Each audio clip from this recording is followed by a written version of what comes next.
Good morning. This is a video response to Amerishima2012 concerning the most recent Piers Morgan, Alex Jones interview.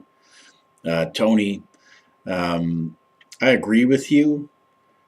I believe that there are probably several people that are on the roll or the payroll of the government in order to incite the American people to take arms so that they can justify martial law and the confiscation of guns.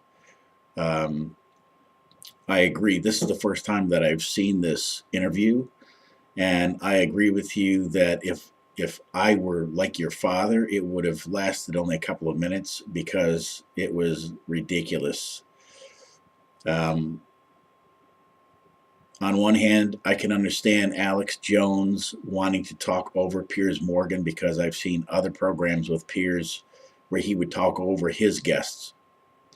However, for Alex to sit there and make some of the comments that he did, we know that people have been arrested and, um, brutalized by local law enforcement for much, much less.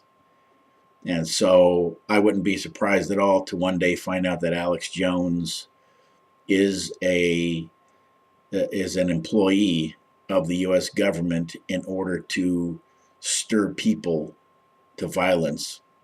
Another person that I believe falls into this category is Glenn Beck. Now, there's a lot of people like Glenn Beck. I used to listen to Glenn Beck all the time.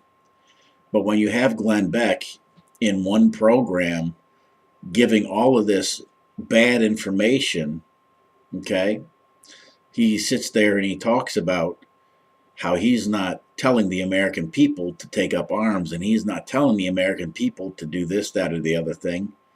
And yet, in the next sentence, he's talking about all this horrible stuff that's making people want to do exactly what he's telling them not to do. I think Glenn Beck is just another person that's been put in position in order to stir up the people, in order to give justification for martial law, the taking away of guns, etc. So I agree with you, Tony. I think that there are some people that are on mainstream media that are extremely popular that have been put in place to bring about the will not only of the U.S. government, but to bring about the will of the UN and the powers that be. So, good video. You just keep doing what you're doing. And like you said, you just have to stand up and speak your mind. We're supposed to have the freedom of speech, but as we watch the various YouTubes, we could see even that is being taken away. So we'll see what happens. Bye.